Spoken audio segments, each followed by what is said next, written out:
sendiri. Orang yang seperti ini diancam neraka. Kenapa? Karena di Al-Quran tidak boleh mengikuti leluhur, itu ayat-ayat untuk orang kafir. Yang mana orang kafir mengikuti leluhurnya yang kafir. Leluhurnya nyembah berhala, ikut nyembah berhala. Ya, leluhurnya berbuat kemusyrikan, dia ikut berbuat kemusyrikan. Sambil mengatakan, oh kami ikut orang tua kami. Ini orang kafir ngikuti orang-orang kafir. Tetapi ayat yang lain ada para nabi membanggakan leluhurnya. Abai, ayah-ayahku. Ya, dibanggakan ayah-ayahku. Bahkan milata abina Ibrahim, mengikuti milah agama ayah kami Ibrahim. Jadi dibanggakan leluhurnya. Nah, kalau leluhurnya orang soleh, ngikuti orang soleh, justru itu yang bagus. Seharusnya ayatnya pakai ayat yang ditujukan untuk para nabi. Umat Islam, kalian ikuti leluhur kalian yang baik. Kalau leluhur kalian itu tahlilan, yasin, itu bagus, ikuti nggak apa-apa. Nah, ini karena nggak cocok sama tahlilan, nggak cocok sama yasinan, nggak cocok sama sholawatan, ambil ayat-ayatnya orang kafir, kemudian digunakan untuk menghakimi umat Islam. Ini termasuk penafsiran menurut akalnya sendiri, dan yang seperti ini diancam neraka tempatnya. Nggak sedikit kok orang yang pakai Al-Quran untuk orang kafir digunakan untuk menghakimi umat Islam. Nah, beliau kemudian memulai, langsung saja kita masuk ke bab yang pertama, suratul Fatihah. Suratul Fatihah Makkiyah atau Madaniyah, 7 ayat. Surat Al-Fatihah ini adalah surat yang terkategori surat Makkiyah dan juga terkategori surat Madaniyah. Dikatakan surat Makkiyah karena dia turunnya di kota Mekah. Pertama itu. Atau Makkiyah karena atau Madaniyah karena turunnya di kota Madinah. Sebagian lagi mengatakan meskipun turunnya di Mekah, kalau ayat itu turun setelah hijrah, maka dikatakan ayat Madaniyah. Ada Makkiyah, ada Madaniyah. Pemahaman tentang surat Makkiyah dan Madaniyah itu penting. Kelihatannya sepele ya. Ini turunnya di mana? Di Mekah atau Madinah? Sebelum hijrah disebut Makkiyah, walaupun turunnya di Madinah. Kalau itu sebelum hijrah, maka itu Makkiyah. Tapi enggak ada ya. Sebelum hijrah kemudian turun di Madinah ada. Rasul kan baru hijrahnya setelah itu. Tapi kalau setelah hijrah turun di Mekah, dikatakan tetap ayat Madaniyah. Sebagian ulama berkata demikian. Intinya ada Mekah, ada Madinah. Manfaatnya apa tahu Makkiyah atau Madaniyah? Seseorang yang tahu Makkiyah atau Madaniyah bisa menetapkan hukum dengan baik, enggak salah. Ini kadang ada orang-orang yang dia memakai ayat-ayat Makkiyah, ayat-ayat Mekah diterapkan untuk kehidupan setelah Madinah. Contoh, jangan sholat dengan suara yang keras. Ya, menyuruhlah Tuhanmu dengan suara yang lemah, lembut. Kemudian dipakai, ini dalil. Jadi kamu nggak boleh doa dengan suara keras. Nggak boleh kamu zikir dengan suara keras. Padahal ayat ini ayat Makkiyah. Ayat yang turun sebelum Rasul SAW hijrah. Dalam kondisi di mana kota Mekah, saat itu umat Islam masih menyembunyikan keislamannya. Ya, Islamnya masih secara sembunyi. Dalam masa yang seperti itu, maka diajarkan sama Allah, sholatnya nggak usah keras. Ya, makanya dulu sholat zuhur, asar, ya, itu kan suaranya pelan. Kenapa maghrib, isya, subuh suaranya keras? Karena kalau waktu maghrib, isya sama subuh itu waktu tidurnya orang-orang kafir. Orang kafir itu suka tidur maghrib, isya, subuh. Sehingga orang-orang yang beriman disifatkan tatajafa junubuhum 'anil madhaji'. Lambung mereka jauh dari tempat tidur. Sebagian ahli tafsir mengatakan yang dimaksud lambung mereka jauh dari tempat tidur adalah waktu di antara maghrib sampai isya. Waktu di antara maghrib sampai isya. Karena waktu tersebut waktu nikmat-nikmatnya orang kafir tidur, orang-orang musyrik tidur. Sebagian lagi mengatakan yaitu waktu di tengah malam. Dua-duanya benar. Jadi orang yang tidak tidur di antara maghrib dan isya dan orang yang tidak tidur di tengah malam untuk ibadah, ini termasuk dalam kategori orang yang tatajafa junubuhum 'anil madhaji'. Orang-orang yang lambungnya jauh dari tempat tidur untuk beribadah. Memang tidur habis adzan maghrib buat tidur tuh enak itu. Godaan syaitan banyak itu. Ya, buat tidur enak. Coba rebahan sebentar, pasti akan tergoda untuk tidur habis sholat maghrib. Karena itu dulu waktu maghrib sama isya subuh bacaan sholatnya keras. Duhur asar pelan. Kenapa duhur asar pelan? Karena waktu aktivitasnya orang-orang kafir sehingga pelan. Tapi setelah Rasulullah SAW hijrah ke Madinah, yang namanya sholat Jumat itu ya dengan suara keras. Kenapa Jumat dengan suara keras? Islam udah terangan, Islam udah diterima aman. Dan sekarang zuhurnya, asarnya walaupun udah aman kok masih pelan. Kenapa? Ya ittiba'an di sunnah, diamalkan dengan suara pelan, mengikuti untuk mengenang masa-masa Islam di masa awal. Tapi bukan sebuah keharusan. Sehingga andai kata ada orang sholat zuhur suara keras, sholatnya tetap sah.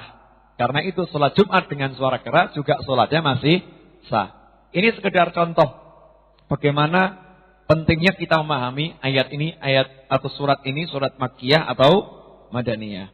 Ada 7 ayat. Surat Al-Fatihah itu ada 7 ayat. Sebagian mengatakan basmalah itu bagian dari surat Al-Fatihah. Sebagian lain mengatakan basmalah bukan bagian dari surat Al-Fatihah. Kalau yang menyatakan basmalah itu merupakan bagian dari Al-Fatihah, maka ayat yang ke-7 dimulai dari Siratal ladzina an'amta 'alaihim ghairil maghdubi 'alaihim waladdallin. Amin. Itu yang ke-7 ya. Buat yang pakai basmalah. Bagi yang menganggap basmalah bukan bagian dari surat Al-Fatihah, maka ayat yang ke-7 adalah ghairil maghdubi 'alaihim waladdallin. Dari situ mulai ayat yang ke-7. Karena itu di Islam ada perbedaan.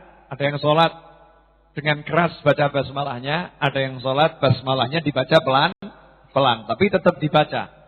Bagi yang menganggap basmalah ini adalah bagian dari surat Al-Fatihah, maka dia baca basmalah dengan suara keras. Bagi yang menganggap basmalah bukan bagian dari surat Al-Fatihah, maka dia membacanya dengan suara pelan.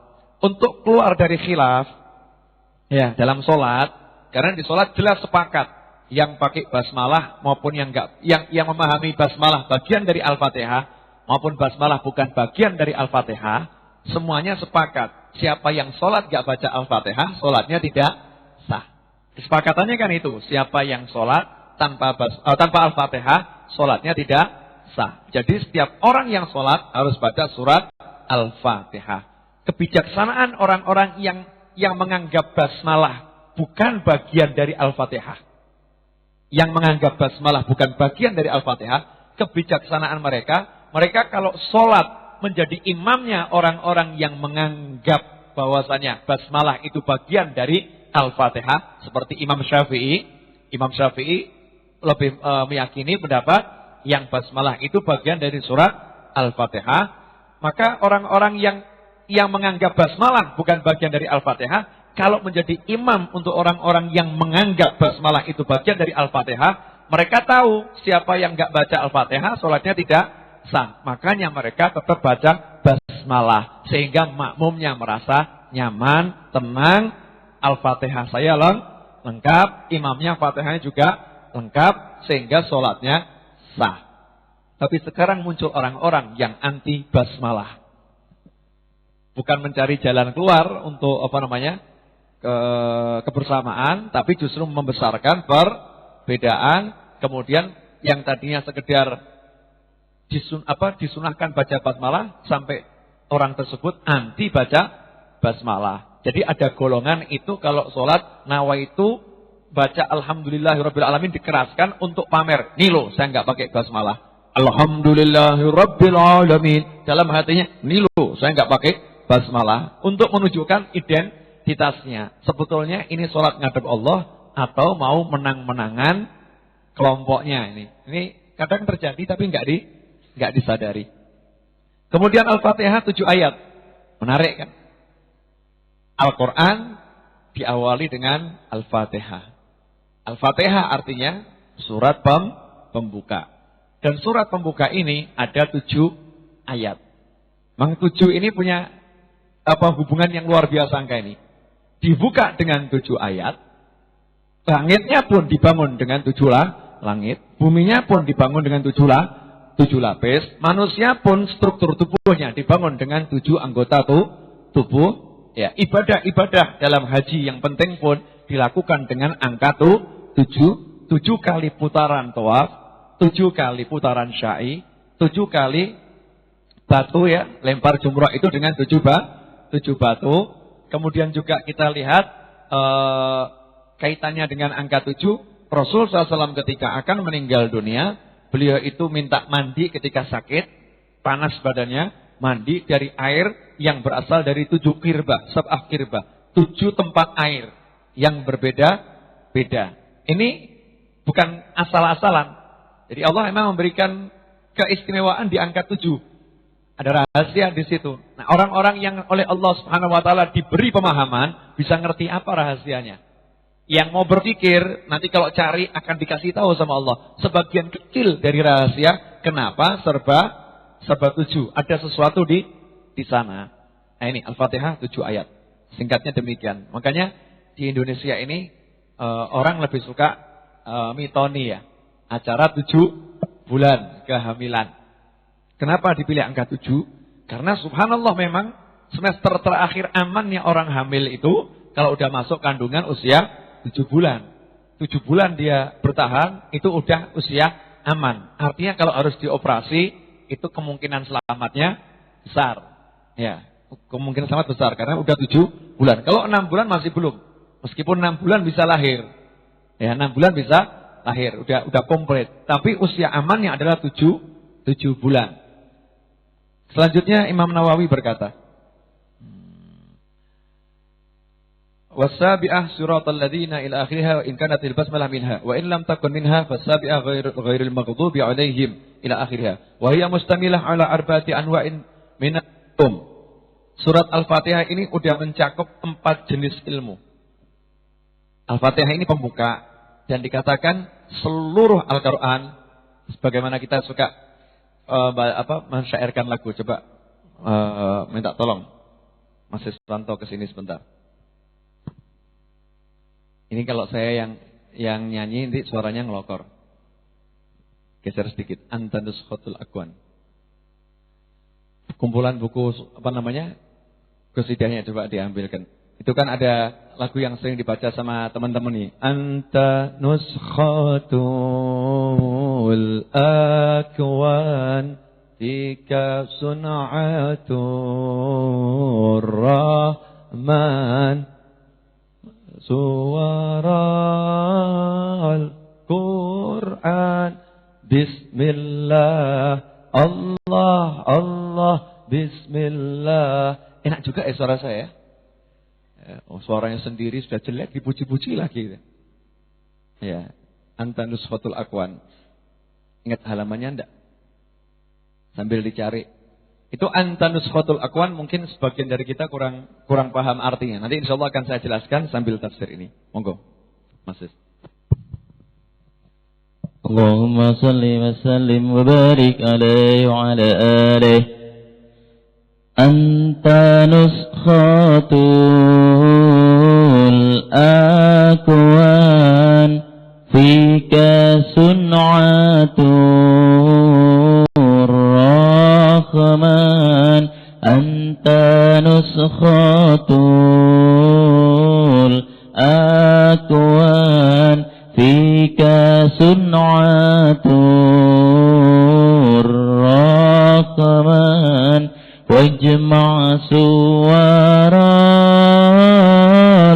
Qur'an bismillah Allah bismillah. Nuskhatul akwan fika sun'atur rahman. Anta nuskhatul akwan fika صنعة الرحمن واجمع سور القرآن بسم الله يمي نحونا وانهو واشرب صحلا تصحو يمي نحونا وانهو واشرب صحلا تصحو ثم من الحاشا فامحو غير الله الله الله غير الله أنت نصحة الأهوال فيك صنعة الرحمن أنت نصحة الأهوال فيك صنعة الرحمن واجمع سور القرآن بسم الله الله الله بسم الله نحن ربنا نذكر ثم غيره نهجر نحن ربنا نذكر ثم غيره نهجر ولحالنا تنظر عين الله الله الله عين الله أنت نصحة الأكوان فيك صنعة الرحمن أنت نصحة الأكوان فيك صنعة الرحمن واجمع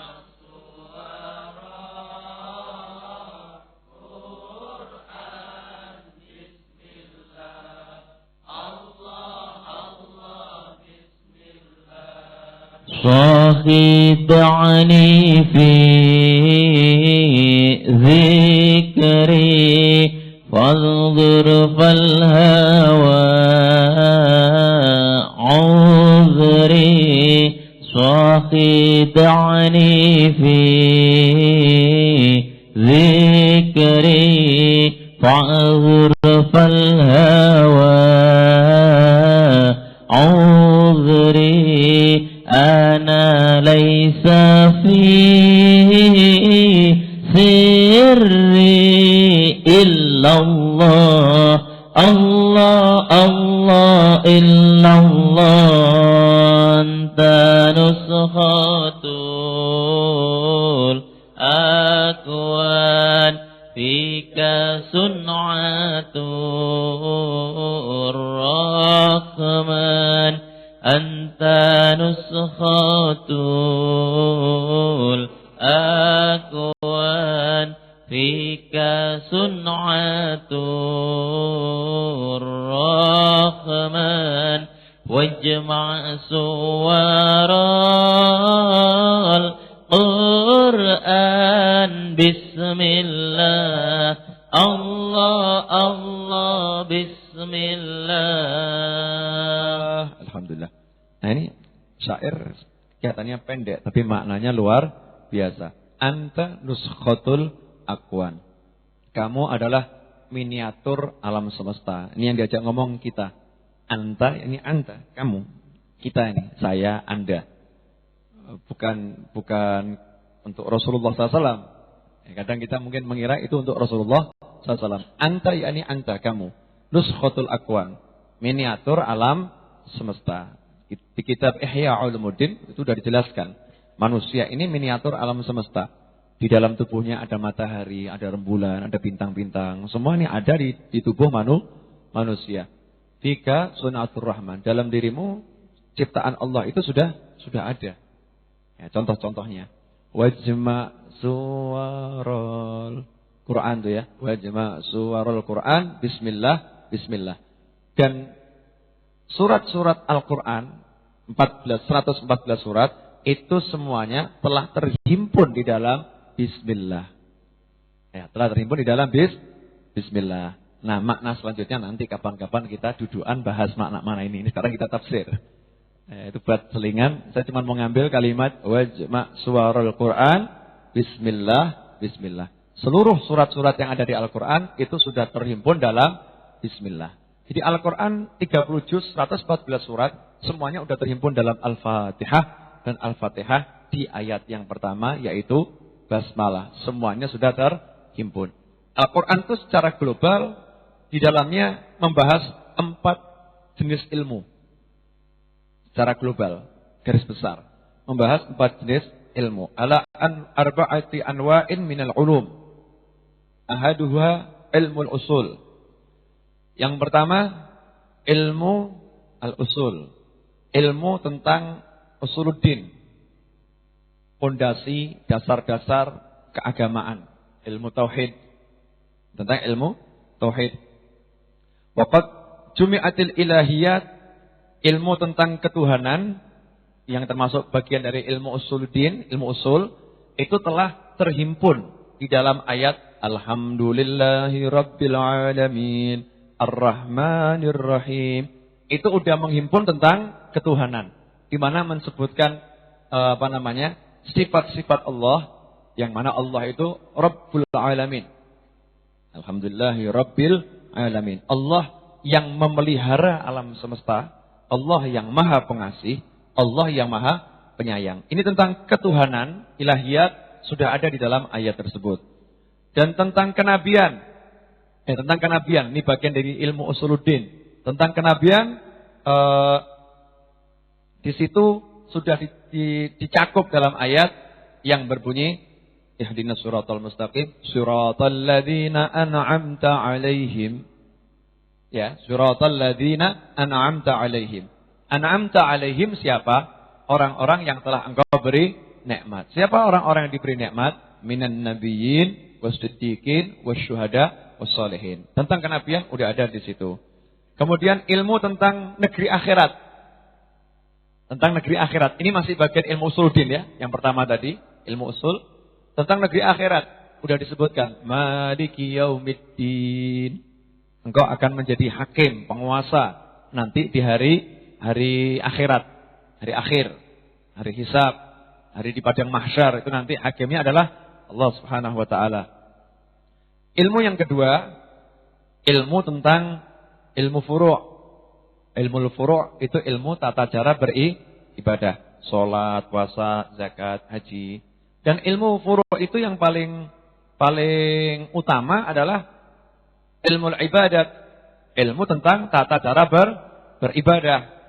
Baik dengan ibadah harta, maliyah, atau ibadah badaniyah. Ya, ibadah harta maupun ibadah badaniyah, harta sedekah misalnya, seperti itu. Badaniyah salat. Ini termasuk badaniyah. Muftariqatan ila umuril ma'ash minal muamalat wal munakahat. Juga di antaranya ada ilmu untuk bermuamalah, berhubungan sesama manusia, ilmu nikah, ilmu jual beli. Ini bagian dari ilmu yang kedua, yaitu ilmu furu'.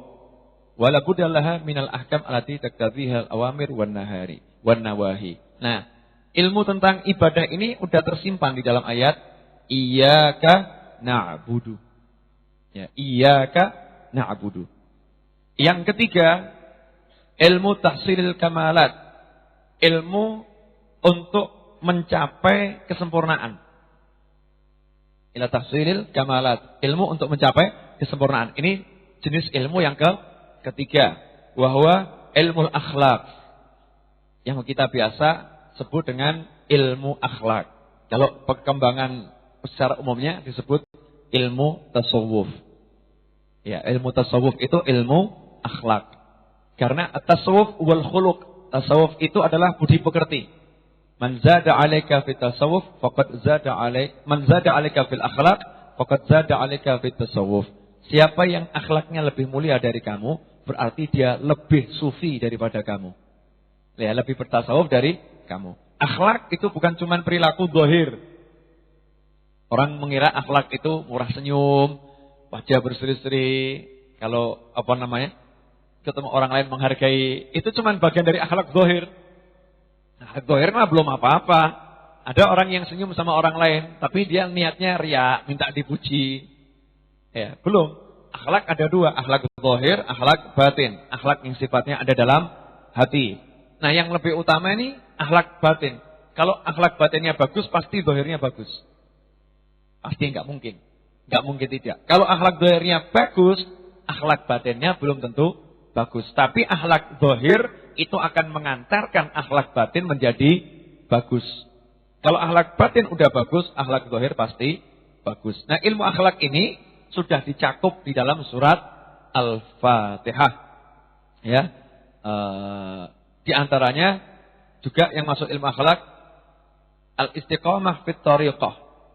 Ya, al-istiqamah fit thariqah. Istiqamah di dalam bersuluk, berthariqah, menempuh jalan menuju Allah. Istiqamah dalam ibadah. Ya, istiqamah di dalam dia berakhlak itu sendiri. Nah, ilmu tentang tahsilil kamalat, ilmu akhlak, semua itu sudah dicakup di satu kalimat dari ayat Allah yang ini menunjukkan ketawaduannya seorang manusia, menunjukkan kesadaran seorang manusia akan kelemahan dirinya. Iya kan? Iyyaka na'budu wa iyyaka nasta'in. Dalam kalimat nasta'in, kami mohon pertolongan darimu. Orang kalau paham satu ini aja, nasta'in, hanya kepadamu kami minta tolong. Orang pasti paham, dia enggak punya apa-apa. Dia enggak punya ilmu, dia enggak punya kekuatan. Lemah, dirinya itu lemah. Sehingga selalu dalam keadaan tawadhu, merendahkan diri. Ini contoh ilmu yang ketiga. Warabi'uha ilmu qisas. Ilmu qisas yang keempat adalah ilmu kisah-kisah wal akhbar anil umam al-khaliyah. Ilmu yang menceritakan kondisi umat-umat yang terdahulu. Kisah-kisah Nabi, kisah-kisah Rasul. Itu bagian dari Al-Quran. Nah, di surat Al-Fatihah sudah disebutkan. Ghairil maghdubi alaihim waladdallin. Ya, kelompoknya manusia-manusia yang tidak engkau murkai, bukan engkau murkai. Ya, juga bukan orang-orang yang sesat. Nah, ini sudah diatur dalam Al-Quran. 4 jenis ilmu. Dan semuanya telah ada di dalam surat Al-Fatihah. Ada dalam surat Al-Fatihah. Jadi barang siapa menguasai Al-Fatihah, ya udah, dia menguasai seluruh Al-Quran. Jadi Al-Fatihah itu seperti pikiran pokok. Kalau orang ngarang ada pikiran pokok. Nih pikiran pokok, 7 ayat. Dari masing-masing satu nih nyambung ke semua surat yang ada di Al-Quran. Setiap satu nyambung ke semua surat yang ada di Al-Quran. Kalau kita menguasai yang 7 ini, ibarat 7 itu pin untuk buka brankas itu. Untuk buka gudang. Pin untuk buka ATM kalau ATM ya. Ini pin untuk buka Al-Quran. Siapa menguasai 7 ayat Al-Quran dalam surat Al-Fatihah, dia akan menguasai Al-Quran secara keseluruhan. Dari awal sampai akhir. Makanya ulama dianjurkan untuk banyak baca Al-Fatihah. Baca Al-Fatihah sebanyak mungkin. Karena pengamalan Al-Quran diantaranya dengan membacanya. Orang kalau baca sebanyak mungkin nanti akan dibuka sama Allah ilmu-ilmunya. Ya, karenanya sampai-sampai orang-orang soleh dikit-dikit Al-Fatihah. Ya kan, dikit-dikit Al-Fatihah. Ada acara Al-Fatihah. Orang punya hajat Al-Fatihah. Semuanya serba Al-Fatihah. Karena memang Al-Fatihah